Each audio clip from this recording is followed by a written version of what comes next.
Welcome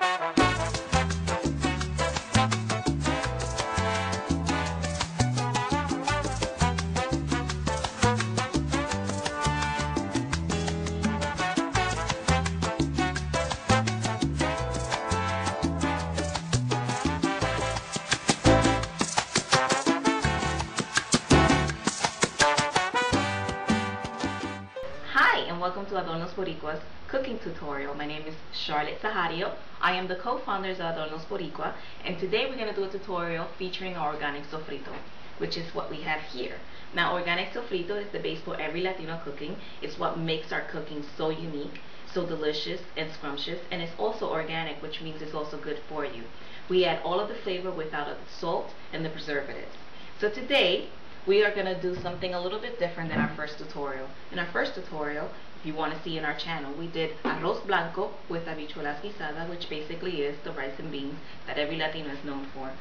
But with the Adornos Boricua's organic sofrito, it'll be a little bit more tasteful. Today, actually, we're going to do meat. That's right, we're going to do meat because organic sofrito from Adornos Boricua is that versatile. We can get to do all kinds of things. And the best thing for everybody is going to be that everything is going to cook all together in about 30 minutes. So let's get started. First, we're going to start with our marinade. And our marinade basically consists of about 3 big heaping tablespoons of the organic sofrito. I'm going to put here. And this, actually, I should say that this marinade is going to be good enough not only for your chuletas or your pork chops, but also it's going to be good for the potatoes that we have in store. I like a lot of garlic in everything I make, so I put at least 1 big tablespoon of minced garlic. To this, we're going to add some herb garden, which is a little bit more herbs.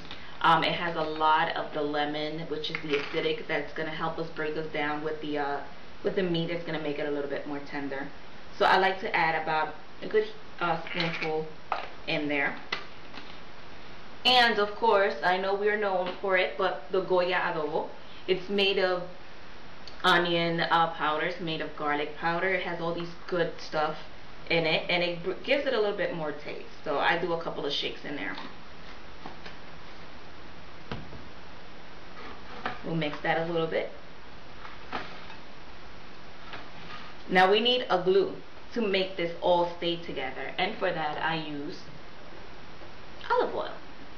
It's known for salads. It's awesome for you. It's rich in antioxidants, so it can't do us any harm. So I put at least, I don't know, 2 counts of oil. That's how I measure. It works for me. I don't know. It can work for you too. So at the end of everything, it should look a nice little mixture. You smell it, smells so good. So what we're going to do is we're going to take our pork chops, and then you're going to take that marinade and engulf all of the pork chops with the marinade, and you're going to let it sit in your refrigerator for about 20 minutes. You want all of that flavor to sink in into the pork chop. This is the kind of thing that once actually you get the pork chop cooking, you want to actually suck the bone off of it. I already did the marinade, which is good because I'm freaking starving. And so here we have the pork chops. And they've been sitting in this marinade for at least 20 minutes. It is a guarantee win for me because I know that every time that I take 1 bite out of this chuleta or the pork chop, it's going to have every flavor in it. So we have the pork chop. Also, I should say that I've been preheating my oven to 375 degrees so that when we start the cooking process, the oven is nice and hot. So while you're marinating and you're creating your marinade and everything, the oven is getting ready for you. So we have that for the pork chops. Make sure to make enough marinade because we're actually going to have red potatoes. And just to make it a little bit healthy, we're going to have asparagus in it. It's just to show you the versatility of the sofrito. This sofrito, it can be added to anything, and it'll recreate every meal that you may have had for many years and generations into something new and in something a little bit more tasty. So I've cut at least about 2 big potatoes per person and a couple of sprigs of the asparagus. And to this, we're going to add some of the marinade. What's great about this is that if you want to get your kids involved, this is when it gets messy, which is awesome for them. Not so good for you. I don't know how big on time you're going to be on cleaning. I like to get my hands dirty, so you want to make sure you get every potato nice and covered with the olive oil and garlic and the herbs that are already in the organic sofrito. The great thing about the potatoes is that you don't need to marinate it. You make sure that everything is covered, because everything is going to get cooked together in the oven. Perfect.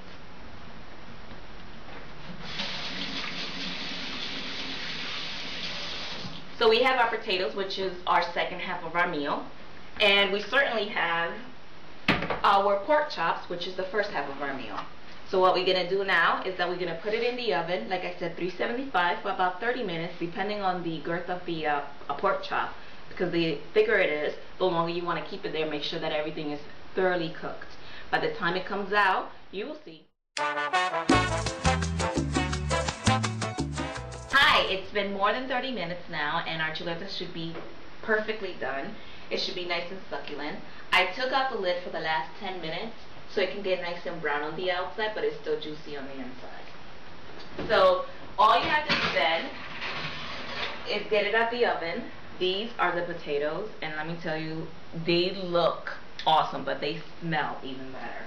And then we have our pork chops, and all I did here is that I added a little bit of mushrooms that have been marinating in garlic juice, which is delicious. And besides that, the mushrooms usually give a nice little watery taste to it that it will actually increase the juiciness of the chuleta. So this is all that you have to do now. Now you just have to plate it. Smells so good. And enjoy. This is Charlotte with Adornos Boricua, telling you that a meal doesn't have to take that long for it to be nice and flavorful with organic sofrito. Thank you and buen provecho.